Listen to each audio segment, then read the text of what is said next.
international court wọ́n wá sọ fún wa pé wọ́n wá win case yẹn pé ẹnikẹ́ni tó bímọ sí Republic of Ireland prior to the referendum pé wọ́n láti fún gbogbo wa níwèé. So bó ṣe bẹ̀rẹ̀ sí ní fún wa níwèé nìyẹn ní àti March 2004 or 5 there about 2005 sorry only 2004 no win case yẹn. Now ìwé tó fún wa came with a condition. Ó ṣe mọ̀ pé àwọn òyìnbó kàn fi condition yẹn síbẹ̀ ni. Wọ́n ní pé ìwé táwọn fẹ́ fún wa yìí o, you must be economically viable in the country to give back to the country.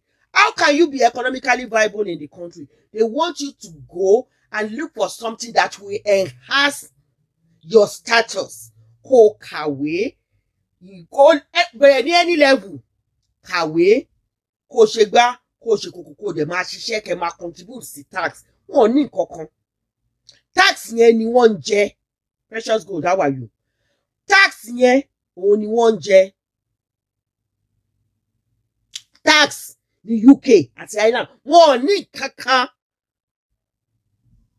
bí ohun àlùmọ́ọ́nì ilẹ̀ tí wọ́n lè fi ṣe tó fi lè boost economy. Wọ́n ní díẹ̀díẹ̀ bọ̀ kò pọ̀ bí ti Naija àti àwọn African countries, you understand, tí wọ́n ti exploit dáadáa. So we got the paper. They started dishing out the paper in March 2005. I got my own in July 2005. Mo gbàwé mi. Títí ṣe ní, how are you? God bless you. People dey ṣe gbàwé mi tán pẹ̀lú oyún nínú, mo lóyún o ní July yẹn.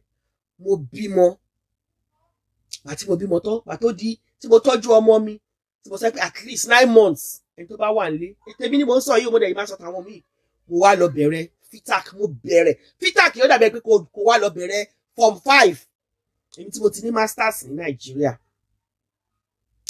Mo wá lọ bẹ̀rẹ̀, mo lọ bẹ̀rẹ̀ form 5 padà. Mo wá ṣe FITAC level 5. FITAC level 5 yẹn òun ni mo fi ríṣẹ́ tó fi gbà wá síṣẹ́ kíá. Gbogbo àwọn èèyàn wọ́n ṣẹ́rí àwọn míì sì wà ní Dublin yẹn tó yẹ kí wọ́n bímọ ní 2001 tó bímọ ní 2000 inú wọn ní Esther Àtòkùnbọ̀ Abọ́dẹ̀rìn wà 1998 ló bí ọmọ tiẹ̀ sí Dublin. Tó jẹ́ pé certificate course from one certificate course gbogbo certificate course ilé ayé iná ní certificate course in tó lè ní in eating, in childbinding, in care, certificate course tẹ́lòmíì ní ọ̀gá tó báyìí. Nígbà táwa ṣetán tí mo ṣetán tí mo rí pé ọmọ mi mo bí ní November 2005.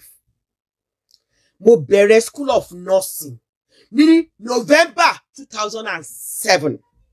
Ọmọ yẹn was just 2 years. Ìgbà láti ń gbé sílé Maida, unregistered Maida. 6 o'clock Dublin City University ni mo lọ. Many of our cohort ẹbí ni woman leader ní Dublin 15 gbà yẹn. Mo sọ fún wọn, ẹ lọ school. That is the only thing kan tí ìyá mi dẹ̀ fi kọ́ wa nìyẹn. Obìnrin tó bá ti lọ sí school kò sí ni ọkùnrin dá ẹ. Sorry ẹ̀yin ọkùnrin tẹ́ wà lórí platform. Bọ́ dá ẹ nígbẹ̀gbẹ̀ wá. Bọ́ dá ẹ nígbẹ̀gbẹ̀jì. Tó bá ti ní iṣẹ́ lọ́wọ́.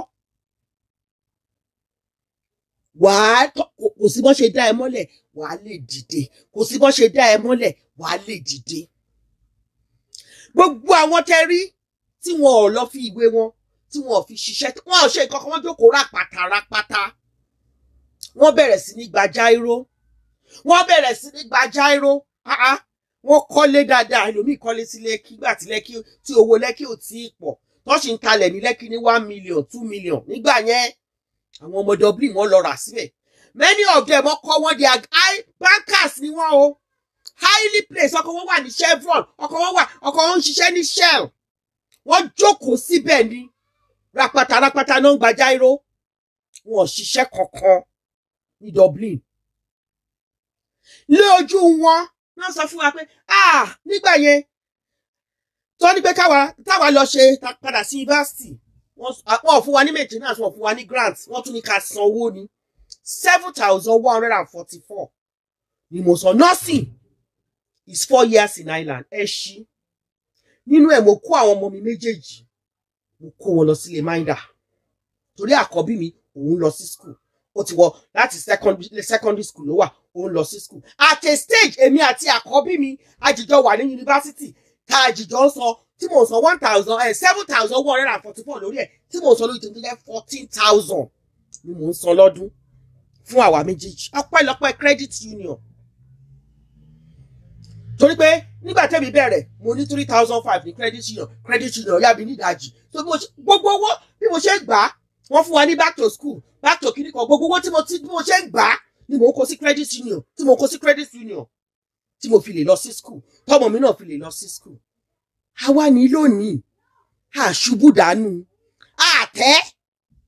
àdẹ̀tẹ̀ ní tìkà àwọn èèyàn dẹ̀ respect wa láàrin àdúgbò many of you ẹ jókòó síbẹ̀ ẹ̀yin obìnrin Dublin ẹ jókòó síbẹ̀ bí ẹ̀sà olójú dúdú ẹ jókòó síbẹ̀ kò sí nǹkan kan tẹ́ ṣe wọ́n ní ẹ̀yin lẹ́mọ̀ àwọn ò lè ṣe táwọn bá ṣe kiri kan tọ̀tí táwọn bá gba red passport ẹ̀yin lẹ́mọ̀ tẹ́yìn lọ fi owó yín tẹ́ fi lọ sí school ọdún 4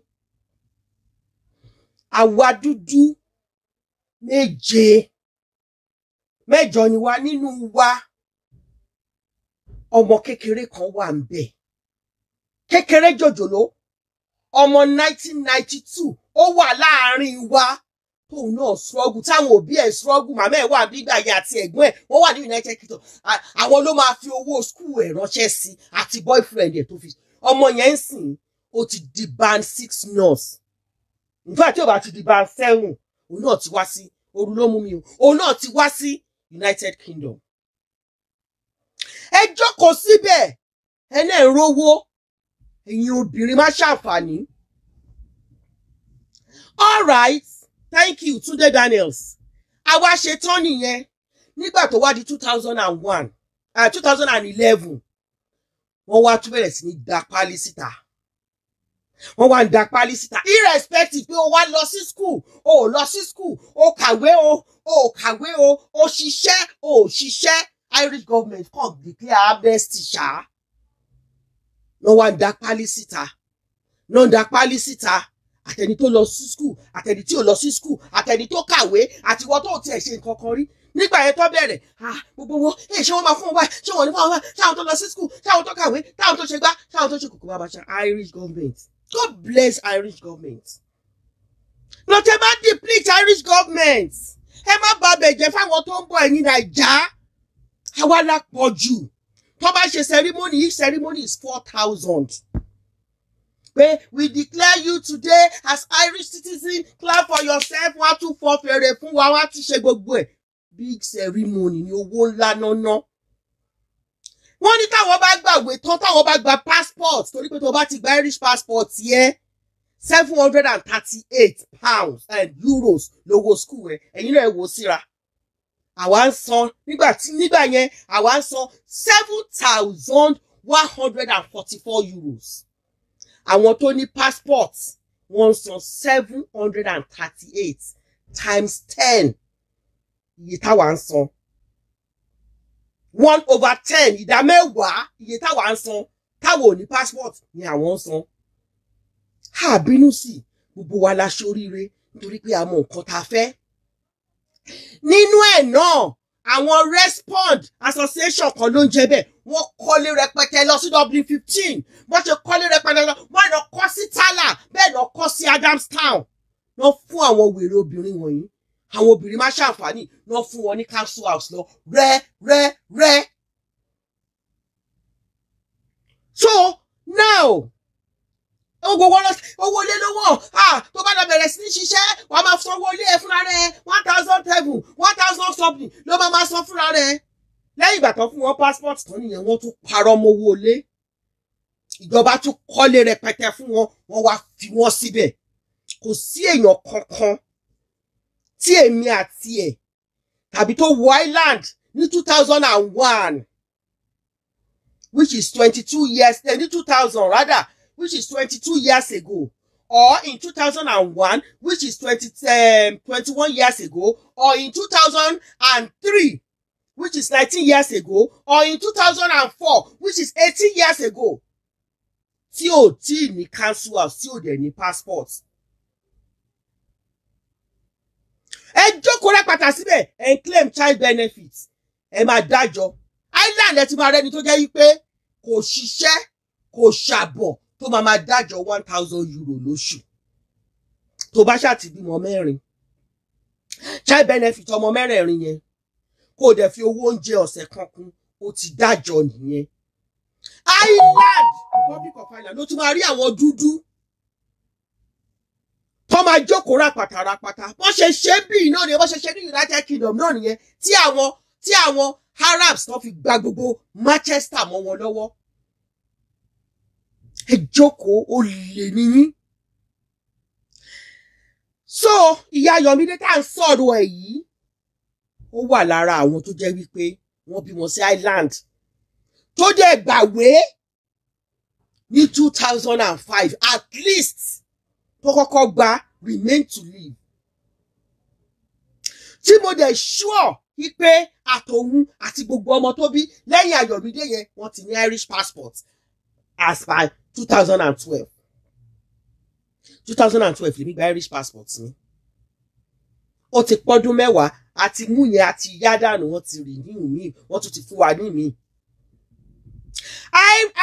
Olójú dúdú 2016 ló tó ṣẹ̀ṣẹ̀ gba Irish passport yẹn ó dẹ̀ gbà torí pé wọ́n ò fún 1998 ló dé ìlú yẹn wọ́n ò fún nítorí pé gbogbo àwọn atrocities tó ti commit ìjà orúkọ ẹ̀ wà ní police station ò ní credibility ó lọ jí owó ní credit union bẹ́ẹ̀ ló ń pe ọlọ́pàá láì nídìí sí ọkọ ẹ̀ wọ́n gbé fáìlẹ̀ wọ́n gbé sílẹ̀. It takes the grace of God àti pé kí àwọn MPs ló lọ bẹ̀rẹ̀ sí ní sunkún sí lọ́rùn tí wọ́n tó fún níwèé yẹn ní 2016. Now ìwọ ìyá Yọ̀mídé yìí tó bá jẹ́ pé o ṣiṣẹ́ ni tó jẹ́ pé o ṣiṣẹ́ owó ẹ o fi ṣiṣẹ́ owó ẹ o fi ṣiṣẹ́ o ní lọ fi orúkọ ọmọ ẹ ralé sí Turkey under oní council house o wà lórí council house o ní passport o ṣiṣẹ́ o ń jíṣẹ́ ṣe àwọn oníṣẹ́ 20 hours sọnù ẹ wà ń lù kọ́ṣẹ́ lè wà ní Nàìjíríà kò má ṣiṣẹ́ for 20 years kò má ṣiṣẹ́ fún 20 years. Bá ṣe sọ pé Nàìjíríà burú le àwọn ọmọ kéékèèké tó jáde gan ní last year gbogbo wọn náà ń gbé POS dání níbikíbi wọn hustle. Ẹ̀yin wà ní Island ẹ jókòó rápàtà ẹ jókòó ẹ ṣe kankan wọ́n pa láàrú ẹ sáré sí ẹ wá gádà owó olówó ogún olóògùn taxpayers money ẹ kó fún wèrè kan kó lọ fi ra ilé fún ọmọ 20 years ní Turkey. Wọ́n ṣe nígbà yín wọ́n ní ilé tí a bá fi tọ́mọ wọ́n ní ìrì ló máa wó. Yorùbá ó ní àtẹ́lẹwọ́ ẹni ó ní kì í tán ní jẹ. Even if it's a bad thing you are doing like ẹ̀sà olójú dúdú tá a mọ̀ pé scammer ni wàá sì rí progress díẹ̀ tí gbogbo ẹ̀ bá tiẹ̀ lulẹ̀ tán pátá tó jẹ́ pé àwọn àtàwọn 419 everything wọ́n sì máa ń rí nǹkan kékeré tó máa dì mú. Ẹ̀yin jókòó síbẹ̀ ẹ̀ ń gbàjọ ẹ̀ ń jowó ìjọba ẹ bímọ ẹ wá ní ẹ̀rọ àwọn ọkùnrin kan tí ò bá yín tọ́jú ọmọ yín wọn ò lè bá yín tọ́jú ọmọ yín torí pé o lè gbà ni o lè gbà á ẹ̀sìn gbogbo yín dẹ̀ máa yọ síta o lè gbà ni o ò fẹ́ lọ sí Turkey káwọn èèyàn má bàa rí ẹ mú ẹ sábọ̀d o wá mú photocopy passport ọmọ ẹ o wá ní kán lọ ra lé fún ọmọ ẹ 20 years nítorí pé o ò ṣiṣẹ́ ní Dublin council house ló ń gbé bí ẹ̀sà olójú dúdú. O wá ń sìn wọ́n wá gbẹ ẹ o wá ń sunkún ikùn omú ọ̀tún o wá ń yọ sí tòsì o wá mí ẹ̀sà olójú dúdú náà jáde lánàá ó ní àìwá dídí tẹ yìí nǹkan méjì ló ṣẹlẹ̀ sí òní ní Turkey wọ́n poison òun irọ́ ló pa wọn kò sẹ́ni poison yẹn nígbà tó bá ẹ ló lè jẹun ló lè jẹun fọ́jọ́ méje ẹni tí ò bá dẹ̀ jẹun fọ́jọ́ méje báwo ló ṣe fẹ́ yàgbẹ́ nọ́ọ̀sì ló ń bá sọ̀rọ̀ àbò òròpó rí àwọn tó ń bá sọ̀rọ̀ ò pé ni. àwọn ti Nàìjíríà náà tẹ̀ ń lọ́ra létí tọ́kì bí Ìyábọ̀ Òjó gbogbo obìnrin la ṣẹ́wó ṣùgbọ́n àwa ò ṣẹ́ tiwa dọ́dọ̀ àwọn dinomi láyè. Sulaiman ò sì dómi wọn ò dómi tọ́kì máa pọ ẹ̀jẹ̀ lẹ́nu. wọ́n sọ after so many years Gaddafi tí mo dẹ̀ mọ̀ ni gbogbo ẹ̀yin olórí burúkú aṣẹ́wó ni aṣẹ́wó but ẹ̀kẹ́ aṣẹ́wó ni gbogbo obìnrin anyway but dinomi láyé ò dómi. Sulaiman òdó mi máa tẹ ẹ̀bà kí n rò pé àwọn èèyàn kí n máa sọ fáwọn pé ẹ̀bà tí mò ń tà yẹn òun ni. all of you actresses in Nigeria ó yẹ ká jọ wọ́ bojú fún yín ni ó lè ní gbogbo yín aṣẹ́wó. ẹ̀yin lè mú àwọn ọmọ kéékèèké wọ̀nyẹn lọ ṣèṣekúṣe ẹ tún sọra yín di Madam Brotel ẹ máa entice àwọn ọmọ tó ṣẹ̀ṣẹ̀ jáde ẹ máa recruit wọn. pẹ̀lẹ́ Bímbọ́ Olú. How are you dear?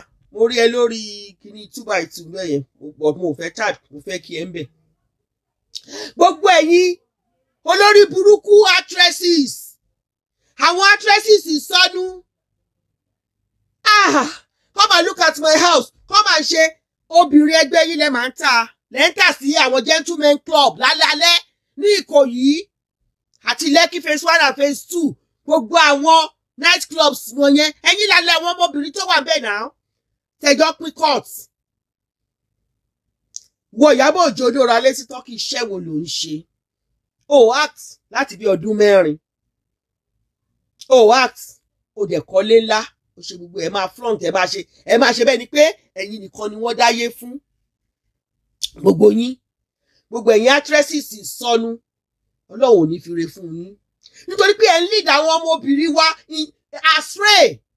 gbogbo ẹ̀yin actors olórí burúkú ẹ̀yin náà ní kẹsàrẹ́ jẹ lára wọn àwọn bíi Yomi Fábíyì ẹni kẹsàrẹ́ jẹ lára àwọn ọmọbìnrin kéékèèké nítorí pé ìgbà tí wọ́n bá tún tẹ bá group wọn tán yí pé wọ́n máa lọ bá báwọn senators ńláńlá náà máa bá sùn. bẹ́ẹ̀ ni nítorí pé àwọn Ìyábọ̀ Òjó àwọn tẹ́lẹ̀kọ́dé àdúgbò àwọn olórí burúkú actresses tó ra lé sí Turkey àwọn actresses tí wọ́n ṣàǹfààní tó nílé ní Turkey tó nílé ní Turkey tó nílé ní Lekki tí kì í ṣe iṣẹ́ wọn náà ń jẹ. òbò lẹ́ńtà rà nínú industry yẹn. gbogbo àwọn tó ṣiṣẹ́ ìkárakára àwọn bíi Màbá Rainbow àwọn bíi Ìyá Àwẹ̀rọ wọn ò ní smoke kẹ̀kẹ́. ẹ débẹ̀ tán ẹ̀sọ́ di actress ẹ̀sọ́ di gbélé pawó. ó yẹ kí Ṣọlá Ṣóbọ̀wálé kó ti ní ilé jàjàjàjà ní Nàìjíríà kó ti ní tó bíi 10. ṣùgbọ́n obìnrin olóbìnrin ń ṣiṣẹ́ ni ó fi pàkọ́ wá jókòó ti àwọn twins ẹ̀ ní bíbáyìí àwọn àpòkọ́ṣe rere nìyẹn. ẹ̀yin olórí burúkú actresses àwọn actresses sọnù àwọn tí ò gbádùn. ẹ̀yin olórí burúkú obìnrin tẹ́ jókòó sí Dublin tẹ́ ẹ̀ ṣiṣẹ́. many of us nígbà tá a gbàwé tán many of them are relocate wá síbí àwọn kan ṣe náà tún sá padà. UK táwọn rò pọ̀ dá àwọn tó sá padà wọn ń ṣe kékeré àwọn ló kọ́kọ́ sáwá o. àwọn tí bá tán máa gbà wọ́n sá padà ní àwọn tó sá padà nígbà tẹ́mi wá ní 2004 2014 2015 àwa tá a jìjọ relocate láti Ireland a lé ní 1000 ẹ bèrè lọ́wọ́ mi àwọn tó sá padà 800 ni tó sá padà tó já padà lọ sí Dublin. They cannot cope because wọn ò mọ̀ bó ṣe ń ṣiṣẹ́ ẹ̀ẹ́dẹ̀ ṣiṣẹ́ dì sí. gbogbo ẹnikẹ́ni tàbí nínú obìnrin dábàá ìnáwó delivery àwa ogún mi wà ní Ireland pension 2 ni màá gbà tí bá ti pé 65 bí mo ṣe ń gbà ní Ireland ni màá máa gbà ní United Kingdom. mo ṣiṣẹ́ ọdún 5 gbáko sí Ireland kí n tún kúrò ńbẹ̀.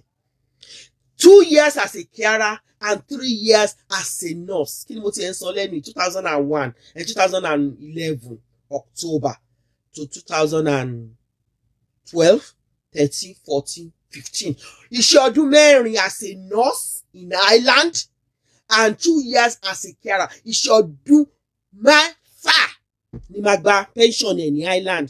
Mo tún ní self pension tí mo ṣe fún ara mi o. Àní tẹ́ bá rí mi nígbà tí mo lọ sí school. Ẹ lè rẹ́ran nínú ilé mi. Ó làwọn ọmọ mi wọ́n hate ẹja aláràn. Mo rò pé mo ti sọ story yẹn rí. Wọ́n hate ẹja aláràn. Màá grill ẹ̀, màá dín, màá boil ẹ̀, màá ṣe gbogbo ẹ̀, màá ṣe ó jẹ ẹja fẹ́ ilé máa wù lórí wọn. Ẹja aláràn. Bẹ́ẹ̀ bá dé party Island. Wọ́n ṣẹ̀ṣẹ̀ mọ party ṣe ní London ni. Àwọn ará Island ló kọ́ wọn bó ṣe ń ṣe party ní London. Pé wọ́n wégele Island ni wọ́n ti kọ́kọ́ bẹ̀rẹ̀. Ìdajì wọn ò ṣiṣẹ́. Ìjókòó síbẹ̀ ẹ̀ ń wò pọ́lọ́ máa bùkún yín. Ẹ̀ ń wò síbẹ̀ yìí pé àwọn ọmọ tí wọ́n rí nǹkan gidi látọ̀dọ̀ yín. Nígbà tí gbogbo wọn tún gbàgbé, o tó gba red passport, gbogbo wọn tún sá lọ sí universities kiri, wọ́n sá lọ sí college of technologies kiri káàkiri. Ẹjọ́ èèyàn mélòó ló ń fi ṣiṣẹ́ nínú yín? Èèyàn mélòó ló ń fi ṣiṣẹ́ nínú yín? Wọ́n fi ṣiṣẹ́. Wọ́n jókòó síbẹ̀. Wọ́n ṣiṣẹ́ oṣù méjì. Wọ́n ti jókòó oṣù 5. Wọ́n tún dé. Wọ́n ṣiṣẹ́ oṣù kan. Wọ́n ti jókòó oṣù 6. Bó ṣe ń ṣe nìyẹn ní Island. Ẹ̀yin lè bà Republic of Ireland jẹ́. Ẹ̀yin lè bà lóyìnbó jẹ́ àwọn obìnrin dúdú. Especially women from Nigeria. Ẹ lè rí South Africa girl kankan kó má ṣiṣẹ́. Ẹ lè rí Zimbabwe girl kankan kó má ṣiṣẹ́. Ẹ lè rí Angola, Uganda, Sudan, South Sudan kó má ṣiṣẹ́. Nàìjíríà yìí náà ni. Torí ẹ̀ nírú ẹ̀sà olójú dúdú ló bá jókòó ńgbà táwa ń lọ sí school kí ló fowó ẹ ṣe 7,144. Mo sọ fọ́mọ, mo sọ fára mi. Òun lọ́lọ́run ṣe bùkún ṣẹ́ mi ń bì. Iṣẹ́ kékeré. Tọ́lọ́run ṣe tarí mi. Tó ṣe tarí mi síbi ayọ̀. Many people náà lọ́lọ́run tarí ẹ̀ síbi ayọ̀. Tí wọ́n ń ṣiṣẹ́. Ẹ ṣiṣẹ́ ẹ ṣe nǹkankan. Ẹ̀sà olójú dúdú. Nígbà yẹn táwa ń lọ sí school táwọn san 7,100 wọ́n fowó ẹ̀rá pẹ̀rẹ̀ academic káàkiri. Ó ra Gucci, ẹ̀ ra Gucci bag, ẹ̀ ra Gucci sunglasses. Who that one help? Ṣé èyí ni mo ti rẹ eléyìí? Èdè ká ti gbé nǹkan sójú lé. £4.99 ni. Ṣé èyí àbí kí wọ́n ti ń pè? Ẹgbẹ́ ń gbé sójú. Bá gbé sójú ìwọ náà gbé tiẹ̀ sójú kó gbé tiẹ̀ tó rà ní 1 million sójú. Glass lájọ gbé sójú. Glasses lájọ gbé sójú. Wọ́n ní sẹ́ pé ìwọ tó wọ pẹ̀rẹ̀ academy tàbí kó wọ Gucci wá jókòó síbí. O ní £4 mi náà wà bẹ́ẹ̀. Òun mo gbé sójú yìí. Aṣọ náà wòwòrán aṣọ, glasses náà wòwòrán glasses. Ẹ sábọ̀dọ̀ onírú eléyìí náà tó ló rà ní 400 and something euro. Ẹjọ́ £4 leléyìí o látorí bóyá ṣéènì náà pé àbí ṣẹ́ẹ̀nì. Ibẹ̀ mo ti rà á. Tí ń dẹ̀dẹ̀ Nàìjíríà wọ́n dùn ní. Nígbà tí mo rà 30 of it ní ìtẹ̀wọ́n bí ọmọ mi kò sí gan. Mo àrí kìíní ìjọ kìíní àná. 30 pcc. Owó tẹ̀yìn máa fi rẹ yọkan ṣoṣo. Mo fi ra 30 different designs. Designer òṣìṣẹ́ náà ń wọ̀. Tó jẹ́ pé ní washing machine náà gbogbo wa bọ̀ àkó gbogbo ẹ̀ sí. Aṣọ ọrùn mi báyìí. Ó tẹ̀ pẹ́. Ilé àti fẹ́ẹ̀ tọ́dún 8. Kò fẹ́ẹ̀lì kò páàsì kò sí kúrò kíláàsì kan náà. Kò síbi tí mi lè wọ́dé mo lè wọ́ dọ́dọ̀ Buhari bó ṣe wà yẹn. What am I saying? Ọlọ́run bùkún wa. Owó ọ̀fẹ́ tẹ́ ń rí. Òun ló ń jẹ́ kẹ́kẹ́ má mọ nǹkan tẹ́ máa fowó yẹn ṣe. A jẹ́ pé ìwà ìyá Ayọ̀mídé. A jẹ́ wípé o ṣiṣẹ́ ní Dublin ni wàá lè ralé sí Dublin. Tó o bá lè ralé sí Dublin wàá sún kẹ̀rẹ̀kẹ̀rẹ̀ wàá wá sí Northern Ireland wàá rí rẹ́rà ń bẹ̀. Tó o bá lè ralé ní Northern Ireland ilé tún cheap lọ́wọ́lọ́wọ́ báyìí ní Scotland. Wàá lè rà pé gbogbo ẹ̀yẹ́dẹ̀ ni ó wà rent lucrative. Torí pé lọ́wọ́lọ́wọ́ báyìí Manchester ò kì í ṣe no go area ni. Ilé wọn kọjá ojú ẹ̀. And if you are planning to relocate from any European country to United Kingdom, just dey go Scotland. Yege, man lọ sí Scotland, ibi táyé tún wà nìyẹn. Ibi tó ti lè rí ilé tó cheap nìyẹn. Ṣiṣẹ́ ṣàbọ̀ ẹ̀kọ́ wá lọ́wọ́. Owó yẹn wá sóòpọ̀ to the extent pé ọmọ 20 years tí ò mọ nǹkan kan ẹ send passport ẹ sí ẹja olójú dúdú wọ́n wá lọ fi ra lé fún ní Turkey. Nígbà tí wọ́n wá ra lé fún Turkey wọ́n wá ra lé fake fún gbogbo yín pátá ẹ lè jáde. Òun tún jáde ó tún bùgá fún yín. Ẹ máa sọ ni ẹ̀yin lẹ máa sọ. Ẹ wò ó ní kéèsì o. Kéèsì ò dàbí ti àwọn designer but àwa náà ṣá n tá ń lò nìyẹn. N tí mo lò Nàìjíríà títí nìyẹn kò sẹ́ni kankan tó lé mi.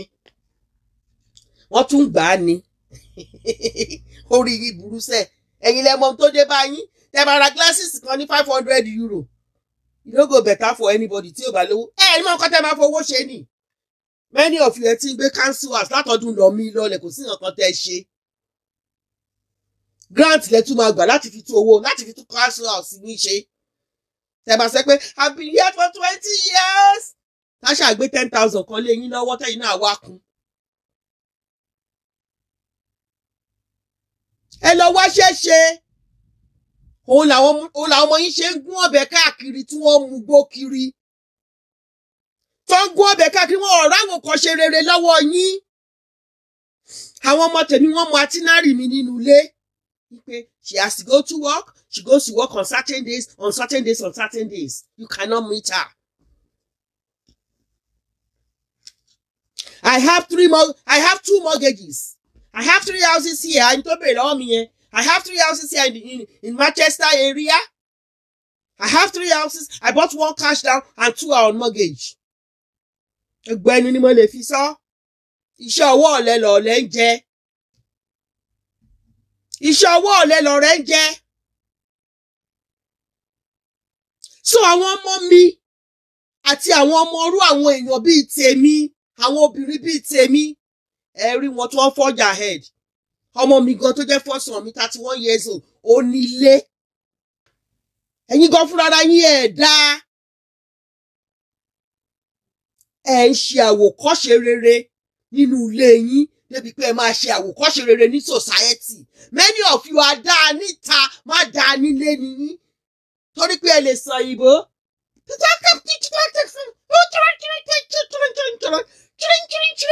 Wọ́n máa rò pé èèyàn gidi ni inú ilé yín ò máa dá.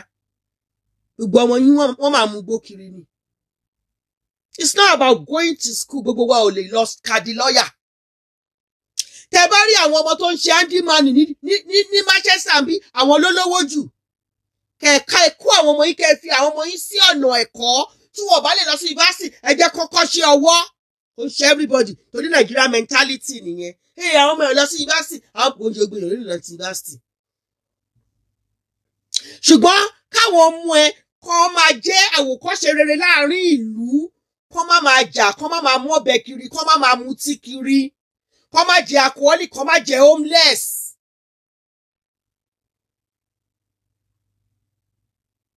Kọ́ máa jẹ́ homeless, kọ́ save owó, kọ́ ra ilé. Kẹ́ má jẹ́ pé mo wà ní council house for 30 years, 25 years, 60, even being on a council house for 10 years is despicable. It's despicable.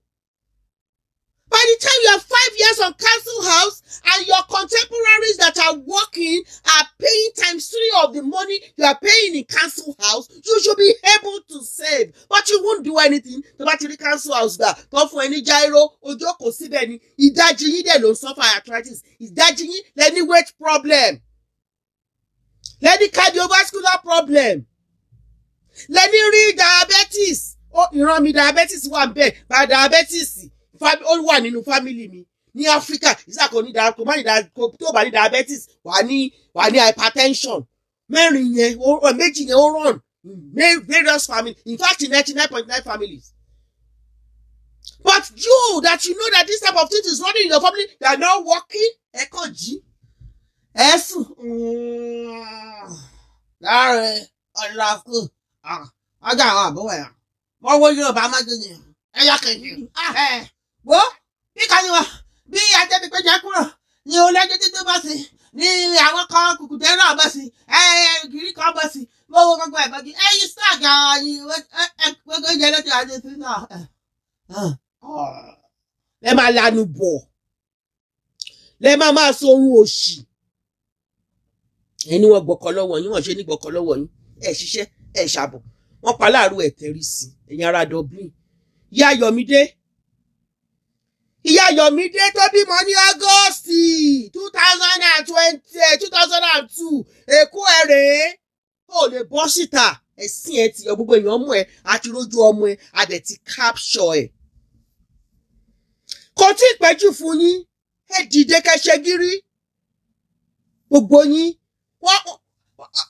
When you see a 40-year-old in Ireland ẹ gbàgbé makeup òun rèé kò sí nǹkan lójú mi ẹ gbàgbé makeup oṣù tẹ́ bá kù sójú owó tó tún fún yín ẹ ra fresh milk ẹ tún mix 1 litre of water mọ́ 2 litre fresh milk add 3 litre mọ́ yín lọ́wọ́ ẹ wá máa dájọ́ ẹ máa lọ ra ilé òṣì sí Turkey ẹ máa forúkọ àwọn ọmọ yín ra ilé tí a bá fi tọ́mọ ìrì ló máa wo. Ẹ ṣiṣẹ́ náà àwọn ọmọ yẹn kí lẹ fi ń kọ́ wọn kí lẹ fi ń kọ́ wọn kí lẹ fi ń kọ́ wọn. Ní lórí burúkú má ṣàǹfààní ìyá òṣì gbogbo irú wọn ni ìyá Yọ̀mídé wọ́n gba yín tán olórí burúkú gba yín tán wọ́n fi flour ordinary flour and a bottle of not real fake champagne flour tí ò pé 10 pounds àti champagne orí burúkú tí ò pé 10 pounds 20 pounds ni wọ́n fi gba $50,000 lọ́wọ́ Esther Foyeke ọmọ Abọ́dẹrìn àbí kí ló ti pè rẹ̀. Thank you oní stars ó máa fún mi ní star gan Àjọkẹ́ Johnson God bless you. Wọ́n fi gbà lọ́wọ́ ẹ̀ wọ́n fi gba 50,000 ó tún wá déta nìyẹn ó wá bùgá fún yín àwọn olórí burúkú amẹ̀bọ gist kò gbèrègbè wa kò gbèrègbè tí gbogbo ẹ̀yin olórí burúkú olòṣì gbogbo ẹ wá dá 100 euro fún ẹ̀ńdà fọ́lọ́run yín gbogbo yín ẹ̀ ń ṣe wọ̀rọ̀wọ̀rọ̀ ẹ rò pé Ọlọ́run sùn ẹ rò pé orí Ọlọ́run ò pé ẹ mọ̀ pé orí Ọlọ́run pé jù yín lọ ṣe rí gbogbo ẹ̀yin tẹ́ ẹ dá owó sínú fund Esther Abọ́dẹrìn yẹn iyekíye tẹ́ ẹ dá síbẹ̀ times 1 million ẹ̀ lọ́lọ́run máa fi gbà padà lọ́wọ́ yín nínú ọdún tuntun tá a máa mú yìí èmi Adébímpé ló sọ bẹ́ẹ̀ ẹ read my lips gbogbo ẹnikẹ́ni tá a bí nínú obìnrin either by normal delivery or cesarean section tó dá owó sínú fund tí Esther Abọ́dẹrìn tó béèrè fún tẹ́ ẹ dá tóun náà ò gbà kó rọra ṣe gbẹ́rẹ́ tó tún wá déta tó wá ń bùgá wípé wọ́n dá ẹ sì dá náà ni ẹ sì gbogbo ẹnikẹ́ni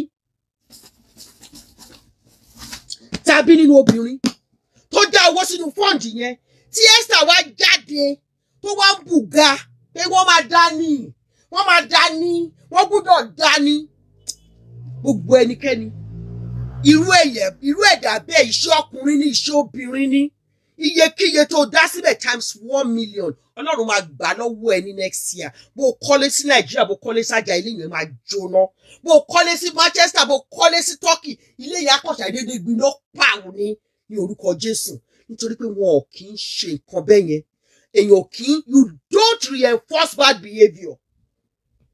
You don't reinforce bad behavior. You guys were reinforcing bad behavior. It is not in the Bible. I've never seen it in this world except in the Yoruba community. Read my lips. When it's exactly 1 year that you put into that fund, you will start seeing the calamity that will befall you in the mighty name of Jesus. Unless Esther ò bá jáde síta kó wá bùgá. Torí pé ó bùgá.